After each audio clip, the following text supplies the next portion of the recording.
আম একটা ছোট একটা ইনফরমেশন আপনারা দেই। আপনারা যারা ইউরোপ কান্ট্রিতে মুভ করতে চান, সাপোজ ধরুন আপনারা অস্ট্রেলিয়া যাবেন বা আমেরিকা যাবেন, আ ওইসব কান্ট্রির দিকে যারা বা ইংল্যান্ডে মানে প্যাসিফিক ওশান বা আম এই সকল আ ডিসট্যান্সে এসব ডেস্টিনেশন যারা যেতে চান, অনেকেই আ চান যে আপনার খুব সস্তার ভিতরে আপনার টিকিট ইস্যু করার জন্যে। আসলে যদি সস্তায় খুঁজতে চান, এখন বর্তমানে আমি যেমন গতকালকে একটা ডেট্রয়েটের একটা টিকিট আমি সার্চ করলাম। অলমোস্ট আপনার ফেয়ার ধরুন যে আপনার ২,০০,০০০ বা ২,০০,০০০ প্লাস এরকম পার পারসন।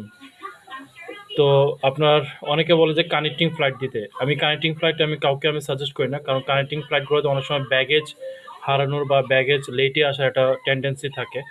তো যারাই যাবেন চেষ্টা করবেন যে আপনার আ তার্কিশ হলে তার্কিশ বা এমিরেটস হলে এমিরেটস একটা ফ্লাইটে আপনাদের ওইসব ডেস্টিনেশনে যাওয়ার জন্য এটা আপনাদের জন্যই ভালো হবে।